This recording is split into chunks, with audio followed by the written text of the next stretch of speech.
Story time about how my prom date wanted my best friend at prom. So flashback to my junior year. So I had a big group of friends and most of them had boyfriends. Prom was kind of coming up. It was the winter before prom. So to us, we thought we should start planning because it's our first year of prom. We want to make sure we have our dresses, reservations, everything locked and loaded, who we're going with. So with all my friends having boyfriends, I was like, oh, okay, I should get a prom date. I don't have a boyfriend. I don't want a boyfriend. I want something like non-committal, just a prom date, just to have someone to go to prom with. Enter my really good friend, guy friend, let's call him Matthew. So Matthew went to another high school, the neighboring high school. Matthew's a great guy. I've been friends with him for a couple years. He's also friends with another girl who was in our prom group. Awesome, right? So me and her just thought, oh my gosh, let's just see what Matthew says. So I text Matthew and he's all on board. He's like, oh my gosh, Bella, that would be so fun. Like, you would be so fun at prom. This is totally something you're into. Not really something I'm into, but I will go with you. So since he went to a different school, we're like, okay, so I'll go to your prom, you'll come to my prom. Awesome. Me and Matthew spent a lot of time together planning out what we're doing, colors, and everything like that. He was super awesome with it. And then with prom planning, we became super close. Like, closer than we already were as friends. Like, I'd say we're really, really close friends. Eventually, though, I did kind of start to like him, like a little more than friends. And I think he also started to like me, but I couldn't tell. And I don't want to date anyone, so I'm like, I'm not going to tell him. Whatever, not a big deal. So I went to his prom first. It was a month before mine. It was so much fun. I love hanging out with him. It was such a good time. And yeah, it was perfectly fine. We had a great time. And then my prom was like a month-ish later, right? So my prom, we went with a huge group of people. It was like, I want to say almost 20 people. And most of the girls had boyfriends, hence, you know, why I was bringing Matthew in the first place. Prom date, it would look better together, and having prom date is just fun. With that though, there were a few people in our group who didn't have dates, which of course that's okay. And more people like continuously joined our group throughout prom season. Like, hey, can I join your group and come with you?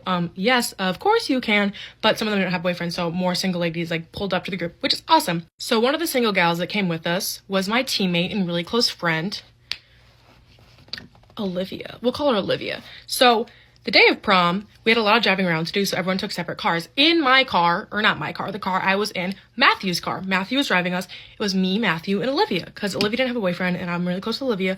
I'm like, yes, of course you can come with us. I want you to come with us. So the whole day, it was the whole group, but it was mostly me, Matthew, and Olivia. And to preface, Matthew and Olivia did not know each other before this. They knew of each other, but I don't think they've ever spoke. They knew each other through me. But during prom, there's a lot of people that I knew that neither of them did. So I would be talking to them, and then Matthew and Olivia would just talk with each other. So when prom was over, Matthew dropped off Olivia first, and Matthew brought me to my house. And I don't remember if he said anything to my face, but the second he left my house, he sent me a paragraph talking about how he wants Olivia. Keep in mind, I was really starting to like this guy, and I thought he was liking me too. He was talking to me, he wants Olivia. He's like, can I get Olivia's number? I just really think I should take the shot. Like, I really want Olivia. Mind you, he's only known her for tonight. And Olivia has a thing with this one guy.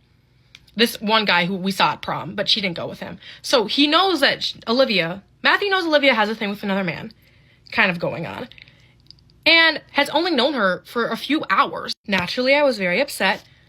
And I was like, that's so weird. I'm like, here's the number, whatever. Olivia thought it was weird. I thought it was weird.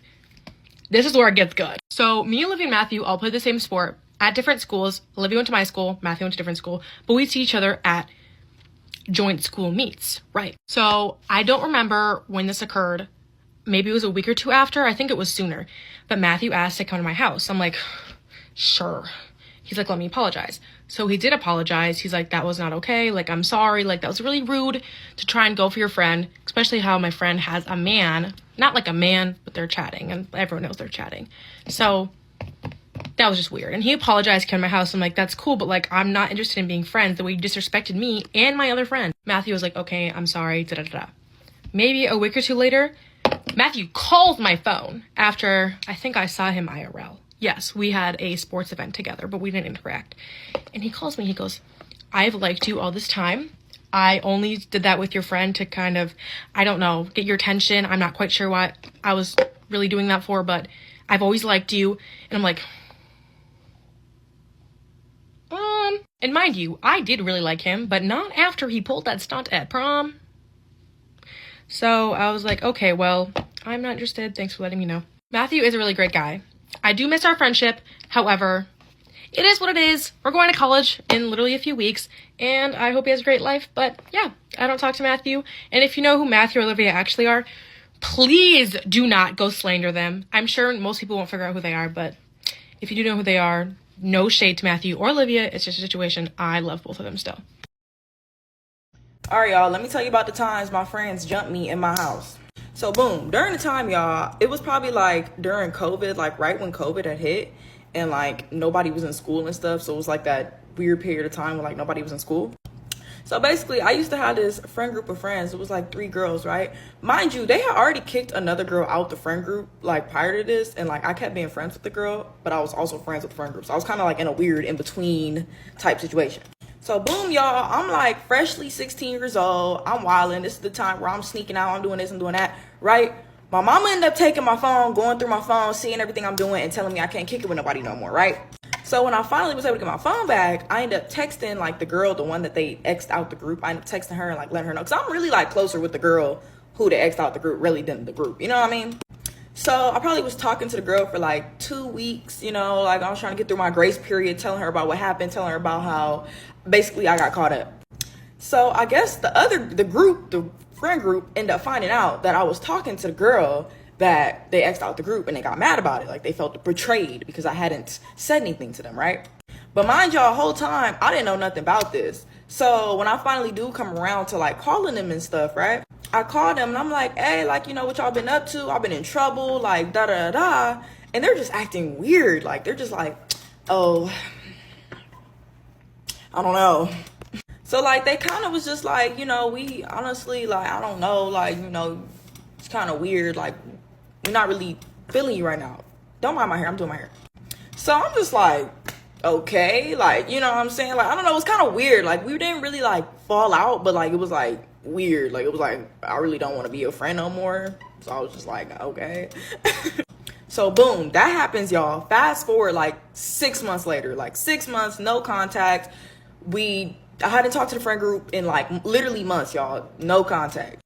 So a beautiful day rolls around. I'm at home. I'm upstairs sleep in my bed. My little sisters was downstairs. My little sister was young at the time. They probably was like 7 and 8 or maybe even younger. They probably was like 5 and 6. So I'm in my bed sleep, y'all, and I hear like on my front door, like hard knocking at the door, like police knocking at the door. So I'm thinking like it's probably one of my little sister's little friends because they used to come around trying to get them to come outside and play, right? So I'm half asleep. I'm telling my little sisters like, go to the door and tell them y'all can't come outside right now. Don't open the door though.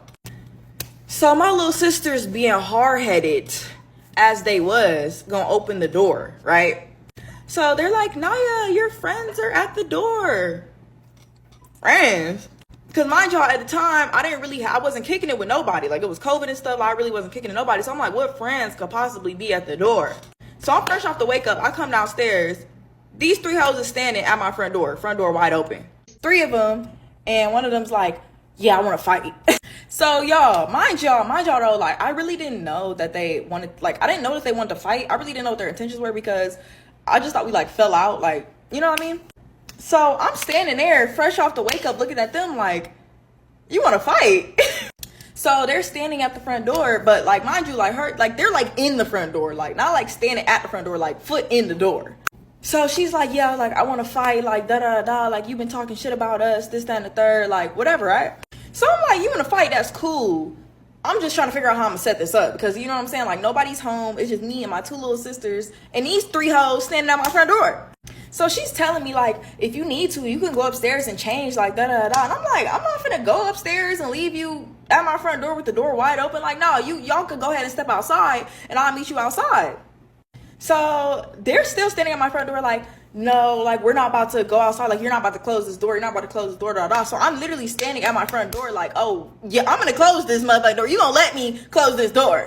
So now I'm like, okay, yeah, I'm finna beat their ass because now they playing with me. So I tell my little sisters like, go upstairs, y'all. They go upstairs.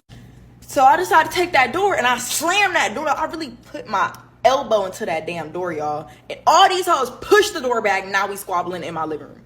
So boom, I'm fighting one girl in the living room. Then her friend jump in. So now I'm fighting both of them in my living room. I'm pissed. I'm livid, y'all. I'm really like, ain't no way. So boom, we fighting. We're literally fighting in my living room. The third girl was just recording the whole time. Like she's recording the whole thing.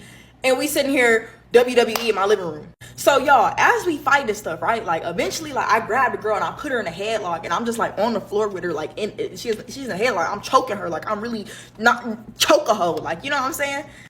So y'all, like the second girl's like, let her go, or I'm gonna stomp on you. Let her go, or I'm gonna stomp on you. I'm like, no, like y'all, I'm really out for blood. Like I'm not letting her go. So boom, she stomp on me. I'm still not letting go though. She stomp on me again. All right, I let her go. So we get up, we fight again, we stop fighting, right? So I'm sitting there just like flabbergasted, like ain't no way I really just fought these bitches in my living room, like ain't no way. So they're like, yeah, da-da-da, we finna go pull up on your friend next. Friend from part 1, friend that they X'd out the friend group.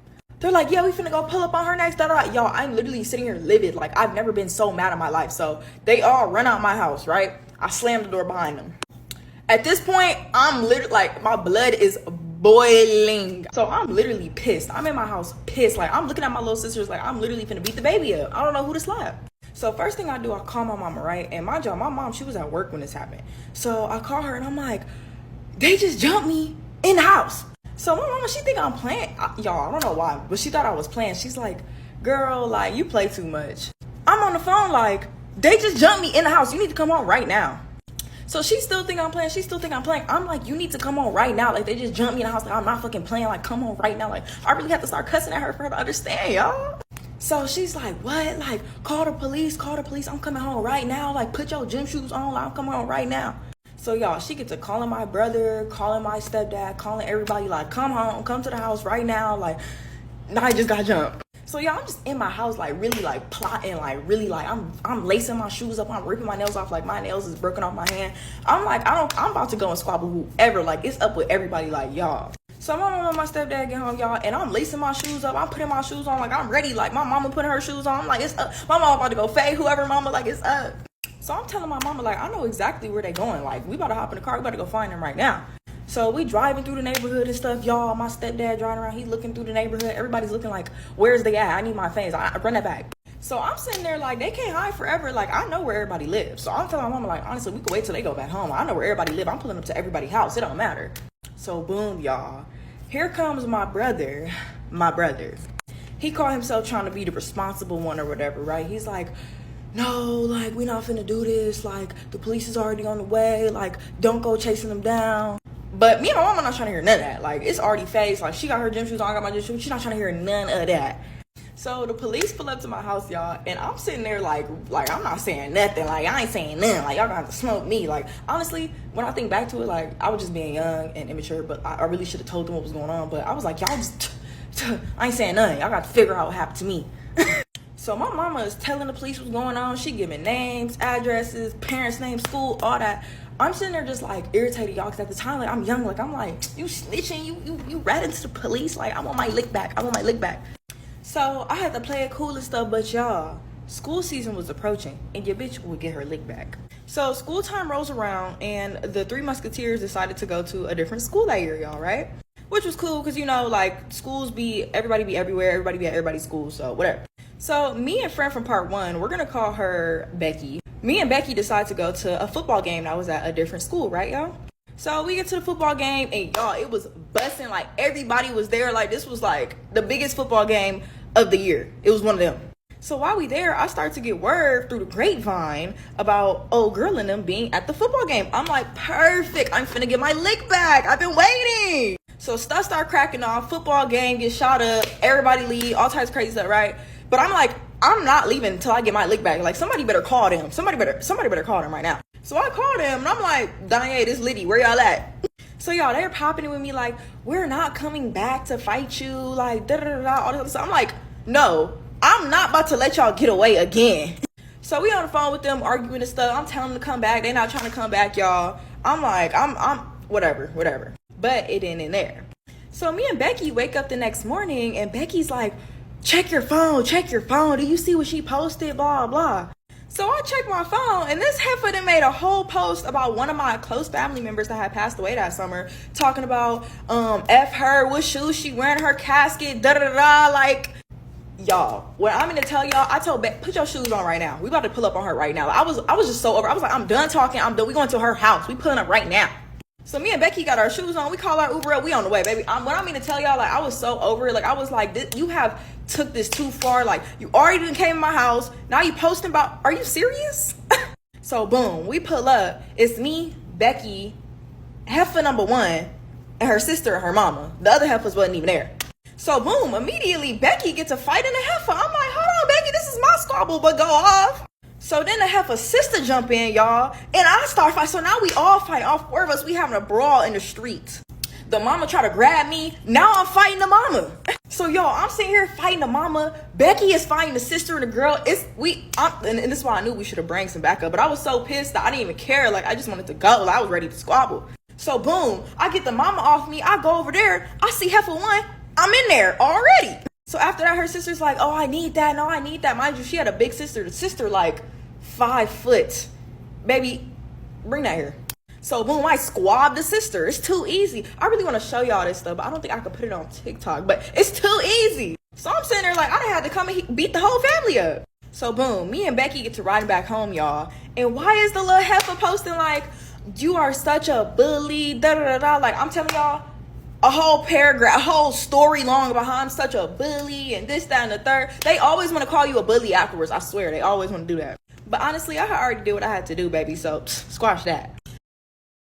With that being said, I do have to give my usual warning. We're talking about a child today. If you think that listening to this, it's a really heavy case. Let me just say that. But if you think that listening to this is going to harm your mental health in any way, please skip this video. Take care of yourselves, and I will see you in my next one. This is the story of Corey Micciolo and what has been referred to as the treadmill murder. 6-year-old Corey Micciolo was born in 2014 to his mother, Brianna Micciolo, and Brianna was only 17 years old when she had him, and it wasn't by choice nor under good circumstances. She got pregnant as a result of SA by the baby's father when she was only 16 years old and the father was 21. However, even though becoming a mom as a junior in high school was not what she had planned for herself, Corey became the light of her life. And while taking on the challenges of becoming a new single mother, Brianna raised Corey to be her new little tiny best friend. He's been described as being a very creative little boy. He loved to paint, he loved to draw, he always wanted to learn something new, and overall he was just full of life. And although Brianna was doing the best that she could, she did struggle, and she struggled specifically with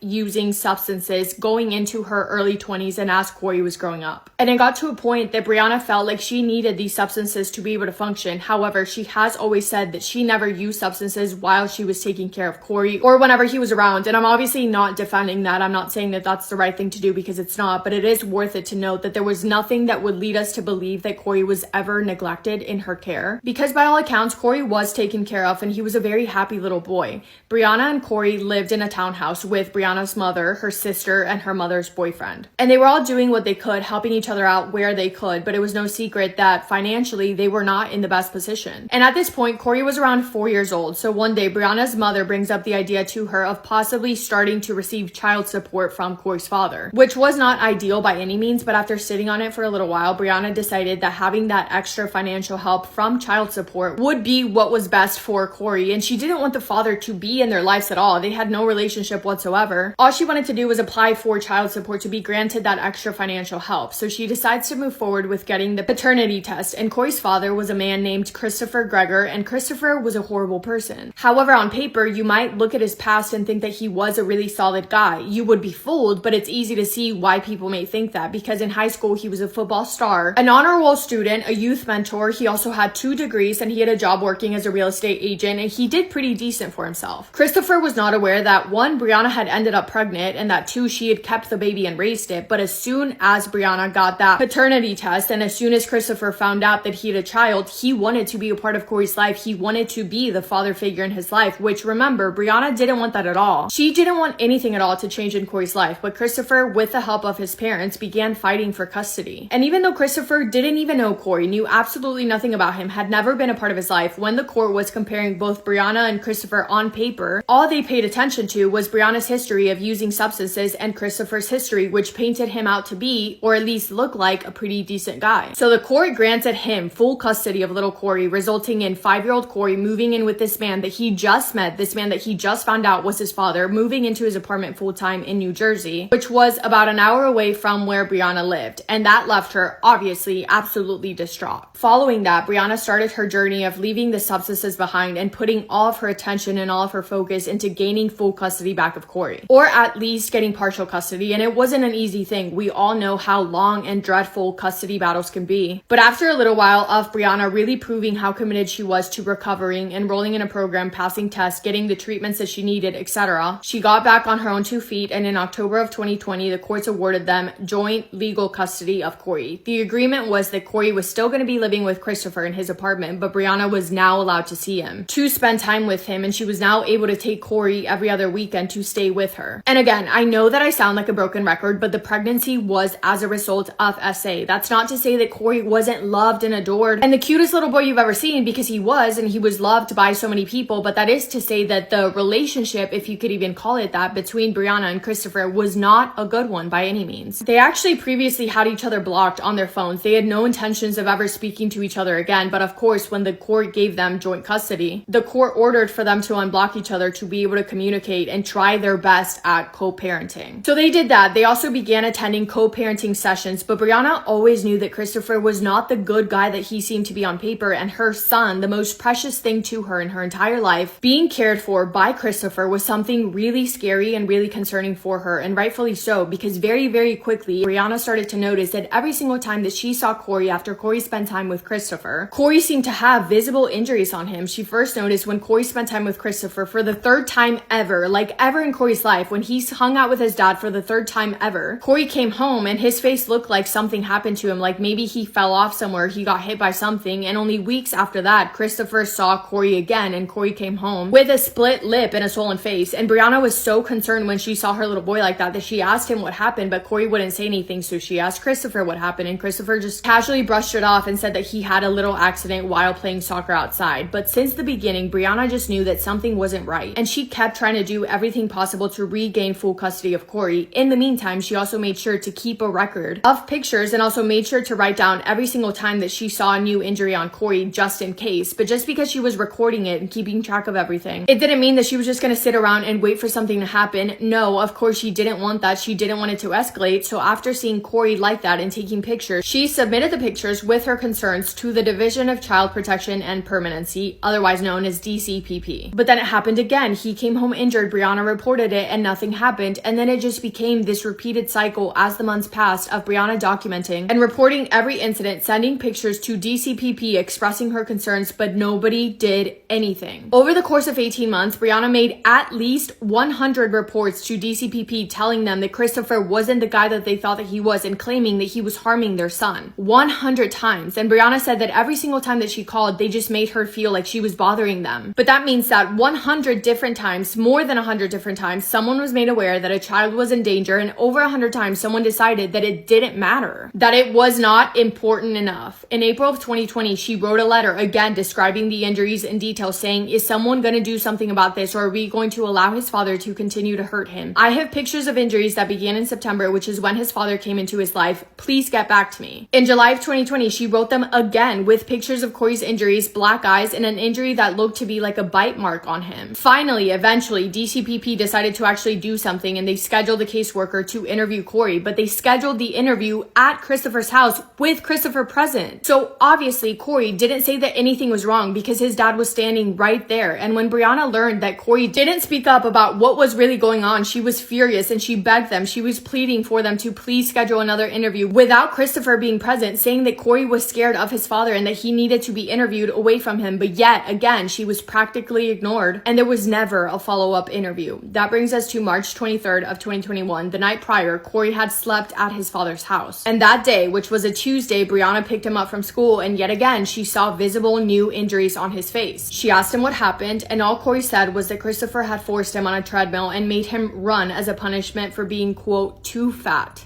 A 6-year-old little boy, mind you. So what happened? The Saturday prior, March 20th of 2021, it was Brianna's day with Corey, and they spent the day in Pennsylvania with family to celebrate her dad's birthday. Afterwards, Brianna headed back to New Jersey for the court-ordered drop-off to drop Corey off with Christopher, but she got stuck in heavy traffic. Their custody agreement said that Corey had to be back with Christopher between the hours of 2 and 3 p.m. But by 3:04 p.m., Brianna was still stuck in traffic, so she texted Christopher to let him know that she was going to be a little bit late, and he was furious. He texted her back back saying, quote, FYI, this is beyond pissing me off. Now my entire plans for today are ruined, end quote. When Brianna finally pulled into the apartment complex, Christopher didn't even bother meeting her outside. He just told her to drop Corey off at the gym inside of the apartment complex, which she did. And a little bit after 4 p.m., Corey is seen walking into the gym with his dad on surveillance cameras. And what the cameras captured next inside of that gym is so awful. I remember seeing the video for the first time and it made me sick. So just a warning if you do decide to look up the entire video, but basically at 4:18 p.m., Corey is seen getting on the treadmill while Christopher is working out. At 4:27 p.m., Christopher is seen walking up to the treadmill and he increases the speed. Corey is only 6 years old. His little legs are so tiny, he cannot run that fast, but Christopher just keeps turning on the speed until Corey falls off the end of the treadmill. Christopher then grabs him by his shirt, forcing him back on the treadmill that was still going at the same speed, by the way. It never slowed down, and Corey is seen attempting to get on his feet, while Christopher is seen biting the top of his head, and this goes on, and Corey falls off 4 more times, making it a total of 6 times. It's terrible. Eventually, they stop and they walk out of the gym. So that was on Saturday. On Tuesday, it was Brianna's turn to pick up Corey, and that is when she saw the injuries all over his face and all over his chest. She immediately reached out again to DCPP, even texting the caseworker, but she got no response. Days later, she reached out again, specifically regarding the treadmill incident, letting the caseworker know exactly what time and what day the incident took place. And on March 31st, she filed for emergency custody of Corey, but that was denied because the court didn't find enough, quote, imminent or irreparable harm, end quote, even though Brianna provided more than enough photographic evidence. And even though the judge had seen the treadmill incident, she was still denied. From my understanding at this point, Corey was doing okay. There wasn't anything external that was super alarming, but Brianna was still really concerned and she wanted to make sure that internally everything was fine. So on April 1st, she took him to the doctors and Corey told the doctor that he fell off a treadmill. When the doctor asked him further about it, all Corey said was, quote, promise not to tell anyone what I said, end quote. He got some tests done, but there was no signs of fractured bones and his blood work seemed to be normal, so he was discharged. The morning after leaving the doctors, on April 2nd at 9 a.m., Brianna dropped him off at Christopher's. That was the last time that she would ever see her son alive again. At 3:30 p.m. that day, Christopher called Brianna to let her know that Corey was puking everywhere and seemed to be really weak. He told her that he was going to be taking him to the hospital, but no matter how many times Brianna asked, Christopher refused to tell her what hospital he was taking Corey to, which is insane and cruel. Once Christopher arrives at the hospital, he's seen carrying Corey in, who is barely moving at all. He walks up to the front desk and in a very cold and casual way, he tells the front desk that Corey had woken up from a nap, slurring his words, unable to stand, and with shortness of breath. One of the nurses on call that day described Corey as, quote, taking end-of-life breaths, end quote, struggling for air with his head hung backwards, unable to speak. Corey then went into cardiac arrest, and every single nurse and the doctor fought as hard as they could to keep him alive, but despite their best efforts, they couldn't. And while his son was taking his last breaths, Christopher walked out of the room like he had no care in the world. Only less than 1 hour after arriving at the hospital, 6-year-old Corey lost his life surrounded only by hospital staff. Absolutely heartbreaking. The medical examiner ruled that Corey had, quote, succumbed to blunt force injuries with cardiac and liver contusions, acute inflammation, and sepsis, end quote, but the manner of death was listed as undetermined. When Brianna found out, she found out by a police officer knocking on her door, and her entire world came crashing down around her. It was devastating. Christopher, on the other hand, was described to be acting completely cold and detached.